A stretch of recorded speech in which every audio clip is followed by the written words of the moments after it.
సంవత్సరాల తరబడి ఎన్ని మందులు వాడినా మీ మోకాల నొప్పులు తగ్గట్లేదా? ప్రాణ పెయిన్ క్లినిక్ లో అత్యాధునిక చికిత్స. ఆర్జీకర్ హాస్పిటల్ కి వచ్చినాం మనం ఈ రోజు. ముఖ్యంగా మన సౌత్ నుంచి వచ్చిన ఏకైక ఛానల్ సుమన్ టీవీ. మీ అందరికీ అసలు ఇక్కడ ఏం జరిగిందో స్పష్టంగా చూపించే ప్రయత్నంలో ఎక్స్క్లూజివ్ గా మీ అందరి కోసం ఈ రోజు నేను కోల్కతాలో ఉన్న ఈ హాస్పిటల్ కి వచ్చిన, ఆర్జీకర్ హాస్పిటల్ కి. సో ఇక్కడ నా వెనకాల మీకు కనిపిస్తున్న ఎమర్జెన్సీ వార్డ్ ఏదైతుందో ఇది ఎమర్జెన్సీ ఎంట్రన్స్. మీరు కనబడుతుంది కదా, మీకు వెనకాల మొత్తం క్లోజ్ చేయడం జరిగింది. దాన్ని బేసిక్ గా ఎమర్జెన్సీ వార్డ్ అనేది దానికి అడ్డంగా ఒక చిన్న వెహికల్ ఒక నిమిషం ఆపితేనే అసలు హంగామా వేస్తారు. అలాంటిది ఈ రోజు జరిగిన ఇన్సిడెంట్ వల్ల కంప్లీట్ గా దీన్ని క్లోజ్ చేసి ఎమర్జెన్సీకి అటువైపు నుంచి ఓపెన్ చేసి అట్లా పోనిస్తున్నారు జనాలందరినీ కూడా. సో యాక్చువల్లీ ఇది ఎందుకు క్లోజ్ చేసిండ్రు అనేది చెప్తాను నేను. ఎందుకు అని అంటే ఇదే బిల్డింగ్ ఇప్పుడు నా వెనకాల కనబడుతుంది కదా, ఈ బిల్డింగ్ లా 3rd ఫ్లోర్ లా ఆ అమ్మాయి ట్రైనీ డాక్టర్ గా, అంటే పీజీ కంప్లీట్ చేసుకొని ట్రైనీ డాక్టర్ గా, కొంచెం అంటే ట్రైనీ కాబట్టి కొంచెం స్టేఫెన్ వస్తుంది. సో ఆ స్టేఫెన్ తీసుకుంటూ ఇక్కడ వర్క్ చేయడం జరుగుతుంది. ఆ అమ్మాయి ఉద్యోగం చేసే ఆ గంటలు ఏవైతే ఉన్నాయో అవి 36 గంటలు, అంటే 36 hours ఆఫ్ వర్కింగ్. అంటే 36 hours వర్కింగ్ చేస్తున్న ఒక మహిళ అలిసిపోయి ఒక సెమినార్ హాల్లో పడుకుందాం, కొంచెం రెస్ట్ తీసుకుందాము, ఒక 2 గంటలు, 1 గంటనో టైం దొరికింది కదా అని చెప్పేసి పాపం అలిసిపోయిన పిల్ల ఇంకొక 2 గంటలల్లా ఆమె ఉద్యోగం కంప్లీట్ చేసుకుని ఇంటికి పోవాల్సిన పిల్ల రాత్రి 2 గంటల ఆ సమయంలో 2 గంటలకు 3 గంటలకి కొంతసేపు అట్లా పండుకుందామని పండుకోగానే ఆమె పైన ఈ అఘాయిత్యం జరిగింది. సో ఆమెకి అభయాన్ని పేరియడం జరిగింది. ఆ అభయకు న్యాయం కావాలి అని చెప్పి చాలా మంది వెనకాల చూసారు కదా, జస్టిస్ కావాలి అని చెప్పేసి జస్టిస్ ఫర్ అభయ అని చెప్పి రాసిండ్రు. అయితే ఇక్కడ ఏంది అని అంటే ప్రతిరోజు ఈ అమ్మాయి, ఈ అభయ ఎవరిపైన అయితే ఈ అఘాయిత్యం జరిగిందో, విక్టిమ్ ఎవరైతే ఉన్నారో, ఇక్కడ నుంచే ప్రతిరోజు ఇట్లా అని ఈ ఎంట్రన్స్ నుంచే లోపలికి వెళ్ళేదట ప్రతిరోజు ఉద్యోగం చేయడానికి. ఇదే ఎంట్రన్స్ నుంచి ఆ సంజయ్ రాయ్ అనే ఎవరైతే కిరాతకుడు ఉన్నాడో ఆయన కూడా ఇక్కడ నుంచి పోతాడంట. సో ఆయన ఏంది అని అంటే బేసిక్ గా పోలీసులు కాంట్రాక్ట్ బేస్డ్ గా ఆయనని ఉద్యోగంలో పెట్టుకున్నారంట. సో కొన్ని పనులు చేయడానికి మనందరికీ తెలుసు, కాంట్రాక్ట్ బేస్ గా కొంతమంది పోలీసులు కొంతమందిని వర్క్ లో పెట్టుకుంటారు. ప్రతి నెల 15,000 అట్లా కొంచెం పైసలు ఇచ్చేసి పెట్టుకున్న ఒక వర్కర్. ఇక పోలీసు వాళ్ళు మనకు అండగా ఉన్నారు కదా అని చెప్పేసి ఒక కిరాతకమైన ఆలోచనతోని ఆ పిల్లని ప్రతిరోజు, అభయాన్ని ప్రతిరోజు పోతుండగా వస్తుండగా గమనించేటోడంట ఈ సంజయ్ రాయ్ అనేటోడు. అంతేకాకుండా ఇద్దరు కూడా ఇదే ఎంట్రన్స్ లో పోవడము.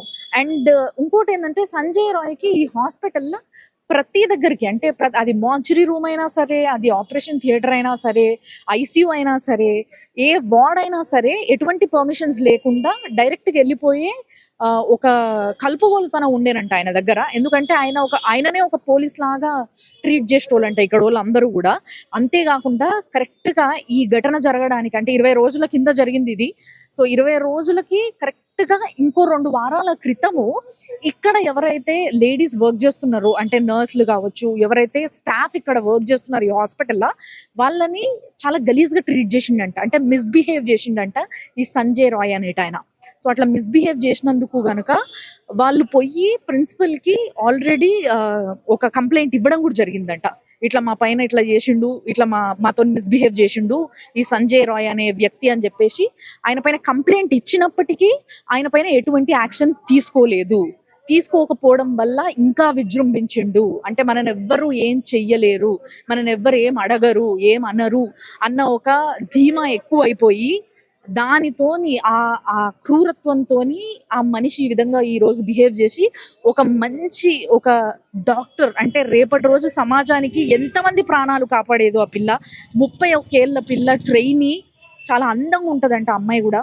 సో అలాంటి ఒక అమ్మాయిని అరాచకంగా, మీ అందరికీ తెలుసు కదా, ఆ ఇన్సిడెంట్ జరిగిన తర్వాత ఆ తల్లి గుండెలు బాదుకొని ఏడ్చింది కూడా ఇదే ప్లేస్ లా, ఈ ఎమర్జెన్సీ వార్డ్ కి ఆపోజిట్ ఇక్కడ బయట 3 గంటలు వెయిట్ చేయించారంట. ఇక్కడనే ఆ పేరెంట్స్ కూడా 3 గంటలు ఆ అమ్మాయిని చూడడానికి వెయిట్ చేసిండ్రంట.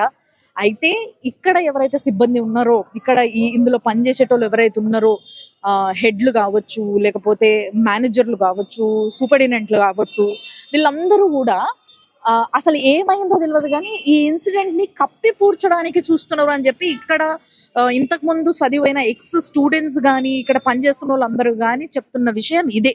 వాళ్ళు బాగా కోడ్ చేసి చెప్తున్న విషయం ఏంటంటే ప్రతి ఒక్కరు ఇక్కడ పనిచేసేటోళ్ళు ఈ ఇష్యూ పైన బయటకు వచ్చి మాట్లాడాల్సింది వాళ్ళే. ఎందుకంటే దగ్గర నుంచి ఆ అమ్మాయిని చూసిండ్రు, ప్రతిరోజు అమ్మాయిని కలుస్తారు. అలాంటి ఒక అమ్మాయికి మన మన మధ్యలో తిరుగుతున్న ఒక ఆడపిల్లకి ఇలాంటి ఒక అన్యాయం జరిగింది అని అంటే ఆ పిల్లని వెనకేసుకు రావాల్సింది పోయి అసలు ఈ నిందితుడు ఎవరైతే ఉన్నాడో, ఎవరైతే ఈ ఇన్సిడెంట్ కి కారణమో వాడిని వెనకేసుకొస్తున్నారు, అసలు ప్రూఫ్లన్నీ దాచిపెడుతున్నారు అని చెప్పేసి కొంతమంది ప్రొటెస్టర్లు కూడా మనకి చెప్పడం జరుగుతుంది. అయితే ఇప్పుడు నేను వీళ్ళని అడిగి లోపల ఓనికి ట్రై చేసినా కూడా వాళ్ళు ఒకటే మాట చెప్పారు, సిబిఐకి కేసు అప్పచెప్పడం జరిగింది కాబట్టి మీరు మమ్మల్ని తప్పించుకొని లోపలికి పోయినా కూడా పైన 3rd floor లో సెమినార్ హాల్, ఇప్పుడు ఇది చూసారు కదా 3వ floor లో లైట్లు కూడా లేవు. మీరు ఇటువైపు చూస్తే ప్రతి ఫ్లోర్ లో లైట్లు ఉన్నాయి, 1st floor లో ఉన్నాయి లైట్స్, ఓన్లీ ఆ 2nd floor లో కూడా లైట్లు కనబడుతున్నాయి ఇటువైపు. కానీ ఈ 3rd floor లో మాత్రం లైట్సే లేవు. సో 3rd floor మొత్తం కూడా పోలీస్ సిబ్బంది అక్కడ కాపలా కాస్తున్నారంట, ఎవరిని రానియకుండా కంప్లీట్ గా ఆ 3rd floor ని క్లోజ్ చేయడం జరిగింది. అక్కడ పేషెంట్స్ ని కూడా రాణిస్తలేరు, స్టూడెంట్స్ ని కూడా రాణిస్తలేరు. సెమినార్ హాల్ ఉంది అంటే బేసిక్ గా స్టూడెంట్స్ అందరూ అక్కడ కొన్ని సెమినార్స్ కి పాల్గొనాల్సి వస్తుంది, బట్ అక్కడికి స్టూడెంట్స్ ని కూడా రాణిస్తలేరంట, కంప్లీట్ గా క్లోజ్ చేయడం జరిగిందంట. అండ్ ఇంకొకటి ఏంది అని అంటే ఆ పక్కనే ఒక రెనోవేషన్ వర్క్ జరుగుతుందంట. ఆ రెనోవేషన్ వర్క్ లో భాగంగా ఏ సెమినార్ హాల్లో అయితే ఈ ఘటన జరిగిందో అక్కడ ఒక గోడని కూలగొట్టడం జరిగింది. ఆ గోడని అంటే ఇంత పెద్ద ఇష్యూ అయిన తర్వాత బేసిక్ గా అక్కడ ఏమి ముట్టుకోనియరు, అక్కడ ఎక్కువ మందిని తిరగనియరు. ఇప్పుడు ఫర్ ఎగ్జాంపుల్ పోనీకి ప్రయత్నిస్తున్న మీడియా వాళ్ళని కూడా లోపల చూపియని ఇస్తలేరు, అసలు లోపలికి అడుగు పెట్టనిస్తలేరు. బట్ ఇలాంటి సిచ్యువేషన్ ఉన్న సమయంలో ఆ రెనోవేషన్ ని ఎట్లా అలౌ చేసిండ్రు, ఎట్లా గోడను కూలగొట్టడం జరిగింది ఈ ఇన్సిడెంట్ జరిగిన తర్వాత అని ఒక క్వశ్చన్ మాత్రం ప్రతి ఒక్కరికి క్వశ్చన్ మార్క్ గానే మిగిలిపోయింది. అండ్ ఇంకొకటి ఏంది అని అంటే ఆ అమ్మాయి ఇంకొక 2 గంటల్లో ఇంటికి వెళ్ళిపోవాల్సిన పిల్ల పొద్దున 11 వరకే కూడా ఇంకా ఇంటికి రాకపోయేసరికి తల్లి తండ్రి ఒక్కసారిగా ఏమైపోయిందో అసలు. అంటే రాత్రి పడుకునే ముందు తల్లిదండ్రితో మాట్లాడిన పిల్ల, నేను తిన్నా ఇప్పుడే, కొంచెం రెస్ట్ తీసుకొని మళ్ళీ డ్యూటీకి ఎక్కాలే, కొంచెం రెస్ట్కి టైం దొరికింది నాకు అని తల్లి తండ్రికి ఫోన్ చేసి చెప్పి అప్పుడే జస్ట్ పడుకున్న పిల్ల పైన ఈ అఘాయిత్యం జరిగింది. అందరికీ రేజ్ అయిన క్వశ్చన్ ఏంది అని అంటే ఒక్కడు కాదు, ఇది ఈజీగా ఒక 3-4 కలిసి చేసిన అఘాయిత్యం, అంటే సామూహిక అఘాయిత్యం అని చెప్పేసి ఒక కన్క్లూజన్కి వచ్చిండ్రు. కానీ ఇప్పటికీ కూడా సంజయ్ రాయ్ కాకుండా ఇంకా ఎవరు చేసిండ్రు, ఇంకా ఎవరు ఈ అఘాయిత్యంలో పాల్గొన్నారు అన్న విషయాన్ని మాత్రం ఇంకా ఎటువంటి ఇన్ఫర్మేషన్ బయటకి లేదు. సిబిఐ దీనిపైన అన్ని రకాలుగా ట్రై చేస్తుంది, అసలు ఏం జరిగింది ఆ రోజు, ఎవరెవరు ఉన్నారు అని చెప్పి. కానీ సీసీ కెమెరాస్ ఏవైతే ఉన్నాయో ఇప్పుడు ఇక్కడ కూడా మీరు చూడొచ్చు, లోపల వైపు సీసీ కెమెరాస్ ఉన్నాయి, బయట చూస్తే ఒక్క సీసీ కెమెరా కూడా కనిపిస్తలేదు.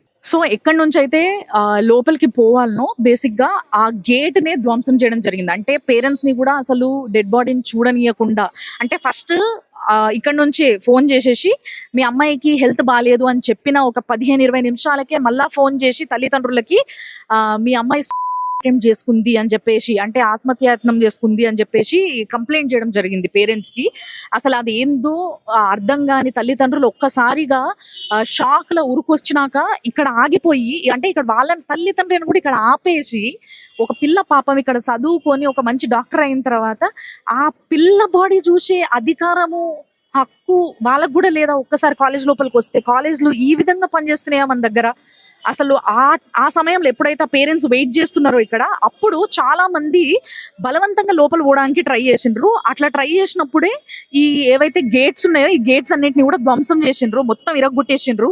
సో అందుకోసం ఈ గేట్ అంతా కూడా ఇరిగిపోయింది. దానివల్లే ఇక్కడ జస్ట్ ఒక ఇది బ్యారియర్ ఒకటి అడ్డం పెట్టుకొని చైర్లు వేసుకొని బయట కూర్చున్నారు పోలీసులు అందరూ కూడా. ఆడోళ్ళు వస్తే ఆడోళ్ళని ఆపడానికి, మొగోళ్ళు వస్తే మొగోళ్ళని ఆపడానికి, మగ పోలీసులు ఆడ పోలీసులు అందరూ కూడా బయట ఉన్నారు.